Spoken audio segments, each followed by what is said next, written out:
Hi, my name is Sahil Lisankar. I'm currently studying at Arizona State University as a freshman and majoring in computer systems engineering.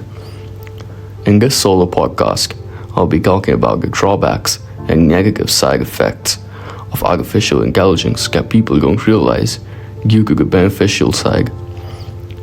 Let me start by going back in time and giving you a proper introduction about AI. AI burst onto the scene not too long ago with the release of OpenAI's ChatGPT in November 2022. Although the field of AI research was founded at a workshop held on the campus of Dartmouth College during the summer of 1956.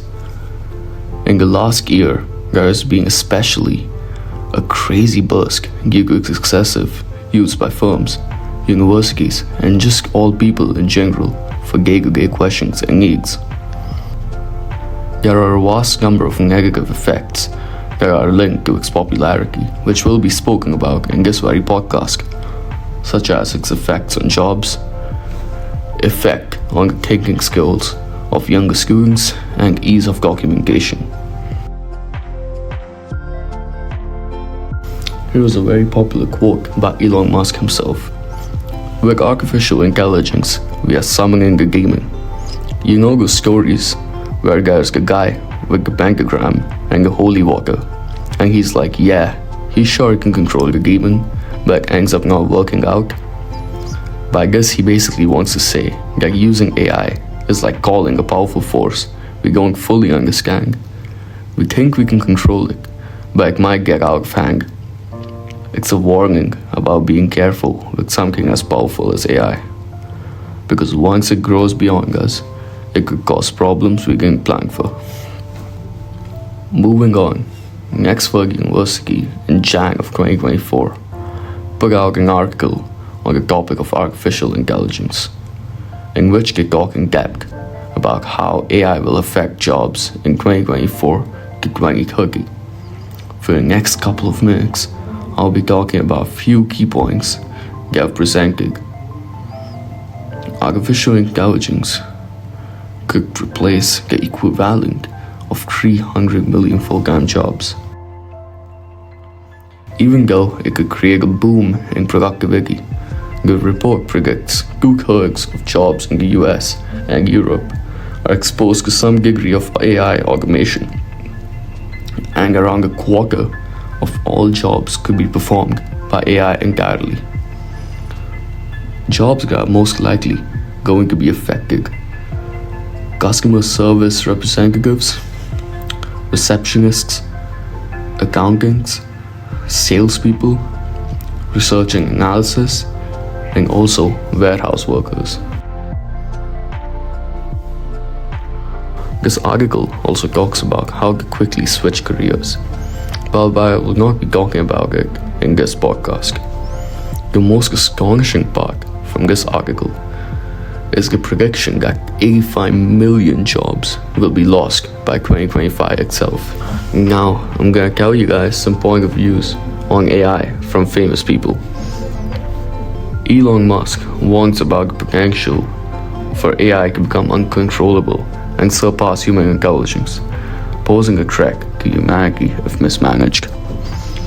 Stephen Hawking quoted, "The development of full artificial intelligence could spell the end of the human race."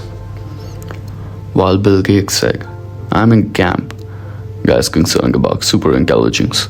First, the machines will do a lot of jobs for us and not be super intelligent. That should be positive if we manage it well. But a few decades after that, the intelligence is strong enough to be a concern." Moving on, movies made on the topic of artificial intelligence. The Terminator in 1984, directed by James Cameron. The iconic film depicts a future where Skynet, an AI defense system, becomes self-aware and launches a war against humanity. Another movie, I, Robot, in 2004, inspired by Isaac Asimov's stories. The film portrays a world where robots with AI turn against human due to a logical interpretation of their programming. And finally, one of the most popular movies created, The Matrix, 1999. In this sci-fi classic, AI systems have enslaved humanity by trapping them in a simulated reality. In conclusion, there isn't much that can be done right now. Gang embracing it into your daily life, such as embrace lifelong learning. It is important to be constantly learning and adapting to new technologies and ways of working. This means taking courses, attending workshops and conferences, and keeping up to date with the latest trends in the industry. Also, developing soft skills. You gotta be agile by having the ability to quickly adapt to changing circumstances. You gotta specialize in specific different fields. In summary, AI has its pros and cons, and it's already part of our daily lives. And the only way to not be affected by it is to limit its use and learn how to live around it. This is the end of this podcast. Thank you so much for listening, and I hope you have a great time. Goodbye.